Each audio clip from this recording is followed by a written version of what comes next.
जय हिंद, वंदे मातरम। आप सभी का स्वागत है आपका अपने टीचर प्रसाद क्लास में। तो दोस्तों आज हम लोग देखने वाले हैं एक साइंस का इम्पोर्टेंट चैप्टर जो कि वो आपके एग्जाम के व्यू से इम्पोर्टेंट है। अगर आप किसी भी एग्जाम के लिए तैयारी करते हैं, अगर एसएससी जीडी या एसएससी एमटीएस या दिल्ली पुलिस या ग्रुप डी या एनटीपीसी या बिहार पुलिस, बिहार दरोगा, बिहार मद्य निषेध, बिहार फायरमैन, किसी भी एग्जाम की तैयारी करते हैं तो ये क्लास आप सबके लिए इम्पोर्टेंट है, क्योंकि दोस्तों ये साइंस का क्लास है और इस साइंस के क्लास में एक इम्पॉर्टेंट चैप्टर आप सबों के बीच लेकर आए हैं जहाँ से कि आपके एग्जाम में प्रश्न पूछा ही जाता है। तो दोस्तों ये क्लास को आप लोग शुरू से अंत तक जरूर देखिएगा, क्योंकि ये आपके लिए बहुत बहुत इंपॉर्टेंट है और जो लोग मद्य निषेध का एग्जाम देने जाने वाले हैं उन लोग के लिए भी बहुत इंपॉर्टेंट है। तो दोस्तों ये क्लास आपको डेली देखने को मिल जाएगा 9:30 में, और इसके क्लास का पहले आप लोग 7:30 में देखने को मिल जाएगा हिंदी की क्लास। तो चलिए दोस्तों हम लोग सेशन को स्टार्ट करते हैं। और आज के इस क्लास में मैं बताने वाला हूं कि इस लेसन से आपके कौन कौन से इंपॉर्टेंट प्रश्न बन सकते हैं और या कौन कौन से प्रश्न जो है कि आपके एग्जाम में पूछेगा। वे सारे प्रश्नों को मैं आप सबों के बीच रखने वाला हूं और बताने वाला हूं। तो दोस्तों आप लोग शुरू से अंत तक क्लास में बने रहिएगा। चलिए दोस्तों क्लास को शुरू करते हैं। देखिए दोस्तों सबसे पहले आपका इस लेसन से पहला प्रश्न क्या बनेगा कि पादपों में किस संरचना के द्वारा जल ऊपर चढ़ता। और ये प्रश्न आपके एग्जाम में पूछा गया प्रश्न है, पादपों में किस संरचना के द्वारा जल ऊपर चढ़ता है, तो जाइलम द्वारा। और ये प्रश्न वेरी इंपॉर्टेंट है क्योंकि आपके एग्जाम में बार बार पूछा गया प्रश्न है, तो ऐसे याद कर लीजिएगा, नहीं याद है तो नोट्स में लिख लीजिएगा। देखिए दोस्तों अगला प्रश्न क्या बनने वाला है कि एक बीज किसके अभाव में अंकुरित हो सकता है। और ये भी प्रश्न आपके एग्जाम में पूछा गया प्रश्न और इम्पोर्टेंट प्रश्न है। और आप ये भी जानते हैं कि साइंस से अधिक प्रश्न रहता है आपके एग्जाम में। तो इसका राइट आंसर क्या हो जाएगा, पर्याप्त प्रकाश। एक बीज किसके अभाव में अंकुरित हो सकता है, पर्याप्त प्रकाश के। ठीक है, देखिए दोस्तों अगला प्रश्न आपके एग्जाम में बन सकता है कि प्रकाश संश्लेषण की दर किस प्रकाश में अधिक होती है। और ये भी प्रश्न इंपॉर्टेंट है और आपके एग्जाम में पूछा गया प्रश्न है कि प्रकाश संश्लेषण की दर किस प्रकाश में अधिक होती है, तो लाल में होती है। ठीक है, ये प्रश्न आपके एग्जाम में बन सकता है और पूछा भी गया है। अब देखिए दोस्तों अगला प्रश्न क्या बनने वाला है आपके एग्जाम में कि जीवाणुओं द्वारा नाइट्रेट को वायुमंडलीय नाइट्रोजन में परिवर्तन करने को प्रक्रिया क्या कहलाती है। ये भी इंपॉर्टेंट प्रश्न और आपके एग्जाम में देखने को मिला और पूछा भी गया है दोस्तों। तो ये एकदम अगर नहीं मालूम है तो नोट्स जो बना रहे हैं उस कॉपी में आप लोग लिखते जाइए। ठीक है मेरे भाई। अब देखो दोस्तों अगला प्रश्न जो बनने वाला आपके एग्जाम में कि किस क्रिया के दौरान सौर ऊर्जा रासायनिक ऊर्जा में परिवर्तित होती है। और ये भी इंपॉर्टेंट प्रश्न आपके एग्जाम में देखा गया है और पूछा भी गया है।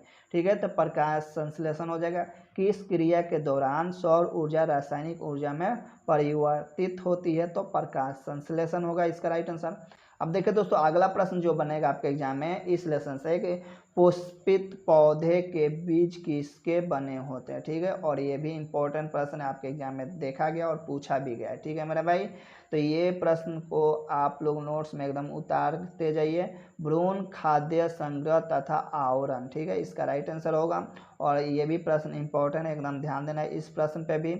अब देखो दोस्तों अगला प्रश्न जो बनेगा आपके एग्जाम के व्यू से कि प्रकाश संश्लेषण पादप के किस कोशिका का होता है। ठीक है, प्रकाश संश्लेषण पादप के किस कोशिका का होता है, तो क्लोरोप्लास्ट में। ठीक है, और ये भी प्रश्न आपके एग्जाम में पूछा गया है और पूछा गया है और प्रश्न बार बार आता भी एग्जाम में। ठीक है, प्रकाश संश्लेषण पादप के किस कोशिका का होता है, तो क्लोरोप्लास्ट में। ठीक है, अगला प्रश्न बनने वाला आपके एग्जाम में कि यदि हम केंचुए अथवा जोंक पर नमक छिड़कते हैं तो वह क्यों मर जाते हैं। ये भी इंपॉर्टेंट प्रश्न और एग्जाम में देखा गया है और पूछा भी गया है आपके एग्जाम में। ठीक है, यदि हम केंचुए अथवा जोंक पर नमक छिड़कते हैं तो वह क्यों मर जाते हैं, तो प्रासरण प्रघात के कारण। ठीक है, और ये इंपॉर्टेंट प्रश्न है, इसको भी आपको ध्यान देना है। अब अगला प्रश्न बन सकता है आपके एग्जाम में इस लेसन से कि कौन सी फसल मिट्टी को अतिरिक्त नाइट्रोजन प्रदान करती है। और ये वेरी इंपॉर्टेंट है आपके एग्जाम के व्यू से, क्योंकि ये भी बहुत बार पूछा गया है।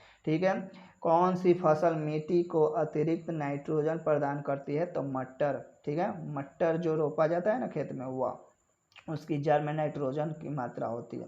अब देखो दोस्तों अगला प्रश्न पूछा जा सकता है एग्जाम में कि कौन सा तत्व पौधे के विकास में आवश्यक नहीं है। कौन सा तत्व पौधे के विकास में आवश्यक नहीं है, ये भी इंपॉर्टेंट प्रश्न और एग्जाम में बना है और पूछा भी गया है, तो सोडियम। अब देखिए दोस्तों अगला प्रश्न बनने वाला है कि वर्मी कंपोस्ट क्या है, और ये भी प्रश्न इंपॉर्टेंट है, ये भी आपके एग्जाम में पूछा गया प्रश्न है। ठीक है, तो कार्बनिक जैव उर्वरक है। ठीक है, और ये इंपॉर्टेंट प्रश्न है, एकदम ध्यान देना है इस प्रश्नों पे। अब देखिए दोस्तों अगला प्रश्न जो बन सकता है, किस पौधे को औषधिक भारतीय चिकित्सा कहा जाता है। इसका राइट आंसर क्या हो जाएगा, तो आंवला को कहा जाता है। ठीक है मेरे भाई, ये भी इंपॉर्टेंट प्रश्न है, वेरी इंपॉर्टेंट, इसको भी आपको ध्यान में रखना है। अगला प्रश्न बन सकता है इस लेसन से कि अफीम पौधे के किस भाग से प्राप्त किया जाता है। अफीम जो है पौधे के किस भाग से प्राप्त किया जाता है, और ये आपके बिहार पुलिस एग्जाम में पूछा गया प्रश्न है। ठीक है, एकदम ध्यान में रखना है, फूल से प्राप्त किया जाता है। अब देखिए दोस्तों अगला प्रश्न जो बनेगा आपके एग्जाम के व्यू से इस लेसन से कि सबसे पहले बनने वाले प्राथमिक जाइलम तत्व को क्या कहते हैं। ठीक है, सबसे पहले बनने वाले प्राथमिक जाइलम तत्वों को क्या कहते हैं, तो ये भी प्रश्न इंपॉर्टेंट है और पूछा गया है आपके एग्जाम में और पूछा ही जाता है बार बार, तो प्रोटोजाइलम कहते हैं। अगला प्रश्न बन सकता है आपके एग्जाम में कि कॉफ़ी पौधे के किस भाग से प्राप्त होता है, और ये भी आपके एग्जाम में बिहार पुलिस वाले और फायरमैन दोनों में पूछा गया है प्रश्न। ठीक है, तो बीज से प्राप्त होते हैं, ये तो पता ही होगा। अगला प्रश्न आपका पूछ सकता है कि रेशम के कीट सामान्यतः किस पेड़ पर पाले जाते हैं। रेशम के कीट सामान्यतः किस पेड़ पर पाले जाते हैं, इंपॉर्टेंट प्रश्न है मेरे भाई, और ये भी बहुत बार पूछा गया है और आपके एग्जाम में अभी भी पूछा जा रहा है, तो शहतूत। ठीक है, चलिए अब दोस्तों नेक्स्ट प्रश्न देखते हैं अगला प्रश्न क्या बनने वाला है आपके एग्जाम के व्यू से। अब देखिए दोस्तों अगला जो प्रश्न बनेगा आपके एग्जाम के व्यू से इस लेसन से कि भूमि की उर्वरकता को घटाने वाला जीवाणु कौन सा है। इंपॉर्टेंट प्रश्न है और ये बार बार आपके एग्जाम में पूछा जाता है और देखा भी गया है, थायोबैक्सिलस डिनाइट्रेफिकेंस। ठीक है, और ये भी इंपॉर्टेंट प्रश्न है। अगला प्रश्न बन सकता है इस लेसन से कि जीवाणु में प्रकाश संश्लेषण क्रिया में हाइड्रोजन दाता सामान्यतः कौन होता है। ये भी प्रश्न इंपॉर्टेंट है, एकदम ध्यान देना और बार बार पूछा गया प्रश्न है, तो हाइड्रोजन सल्फाइड। ठीक है, H2S, इंपॉर्टेंट प्रश्न है, एग्जाम में पूछा गया प्रश्न है। ठीक है मेरे भाई, अगला प्रश्न बन सकता है कि समूह के पौधे के जीवन चक्र में 2 स्वतंत्र पीढ़ियों का एकांतरण होता है। ठीक है, इंपॉर्टेंट प्रश्न है, अभी तक बिहार पुलिस और बिहार फायर में प्रश्न नहीं पूछा गया है, लेकिन रेलवे में ये प्रश्न पूछा गया। ठीक है, अब देखिए दोस्तों अगला प्रश्न बन सकता है कि वायु प्रदूषण के सूचक होते हैं। वायु प्रदूषण के सूचक होते हैं और ये आपको सेट में भी मिला है और आपके एग्जाम में भी पूछा गया प्रश्न है, तो लाइकेन होता है। अब देखिए दोस्तों अगला प्रश्न बनने वाला है इस लेसन से कि अंडाशय विहीन पुष्पोद्भिद क्या कहलाते हैं। जिम्नोस्पर्म, इंपॉर्टेंट प्रश्न है, एग्जाम में पूछा गया प्रश्न है, जिम्नोस्पर्म कहलाते हैं। अगला प्रश्न बनने वाला है कि बरगद की शाखाओं से निकलने वाली जड़ों को क्या कहते हैं। इंपॉर्टेंट प्रश्न है और बार बार पूछा गया प्रश्न है, बहुत बार एग्जाम में पूछा गया है मेरे भाई, मध निषेध में भी पूछा गया है, फायरमैन में भी पूछा गया है ये, तो स्तंभ मूल। ठीक है, इसका राइट आंसर हो जाए। देखिए दोस्तों इस लेसन से अगला प्रश्न क्या बनने वाला है आपके एग्जाम के व्यू से कि परजीवी पौधे अपने पोषद से किस अंग द्वारा भोजन का अवशोषण करते हैं। ठीक है, इंपॉर्टेंट प्रश्न है, अगर याद ना हो तो नोट्स में लिख लीजिए क्योंकि आपके एग्जाम में पूछा जा सकता है। ठीक है, चुस्कांग। अब देखिए दोस्तों अगला प्रश्न बनने वाला इस लेसन से कि किस प्रकार के पौधे की जड़ों में द्वितीय वृद्धि पाई जाती है। ठीक है, ये भी इम्पोर्टेंट है मेरे भाई एकदम, क्योंकि ये एग्जाम में आपके पूछा जाता है कि इस प्रकार के पौधे की जड़ों में द्वितीय वृद्धि पाई जाती है, तो द्विबीजपत्री पौधे में। ठीक है, इंपॉर्टेंट प्रश्न है, एकदम ध्यान देना है। अब देखिए दोस्तों अगला प्रश्न क्या बन सकता है आपके एग्जाम में इस लेसन से कि नागफनी में पत्तियां किस में रूपांतरित होती है। ये भी प्रश्न इंपॉर्टेंट है और आपके एग्जाम में देखा गया और पूछा भी गया।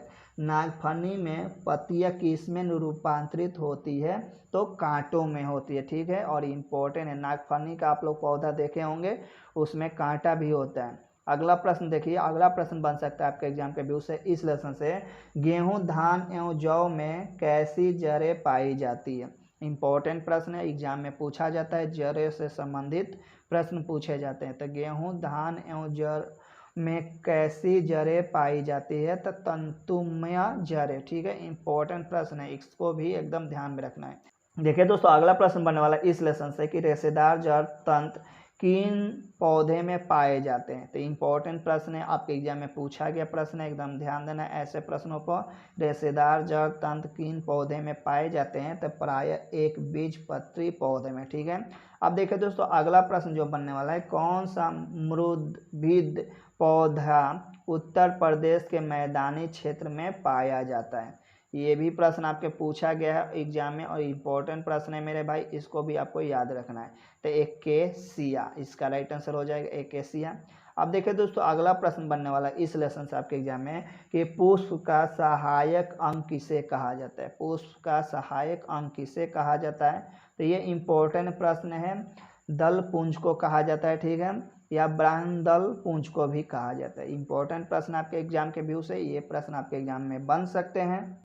अब देखिए दोस्तों अगला प्रश्न क्या बन सकता है आपके एग्जाम के व्यू से इस लेसन से, और ये प्रश्न बार बार पूछा भी जाता है। देखिए पादप और प्रयोग योग्य भाग, लहसुन प्याज का हम कौन सा भाग खाते हैं, ऐसे भी प्रश्न पूछा जा सकता है और पूछा भी गया है। सलकंद भाग खाते हैं। अब देखिए दोस्तों हल्दी और अदरक का कौन सा भाग खाते हैं, परकंद खाते हैं। ठीक है, और ये एग्जाम में पूछा भी गया प्रश्न है। अरबी जिमीकंद, ठीक है, और आलू, आलू का कौन सा हम भाग खाते हैं, तो कंद या स्तंभ कंद खाते हैं। ठीक है, ये प्रश्न इंपॉर्टेंट है और आपके एग्जाम में पूछा गया प्रश्न है। देखिए दोस्तों अगला प्रश्न आपके एग्जाम में पूछा जा सकता है कि जीवाणु में प्रकाश संश्लेषण उच्च पादपों से भिन्न होता है क्योंकि इसमें क्या होता है, O2 का निष्कासन नहीं होता है। ठीक है, ये प्रश्न आपके एग्जाम में बन सकता है। और अगला प्रश्न बन सकता है प्याज किसका परिवर्धित रूप है। ठीक है, और ये है तने का। ये भी आपके एग्जाम में पूछा गया प्रश्न है और इम्पोर्टेंट प्रश्न आपके एग्जाम में बार बार पूछा जाता है।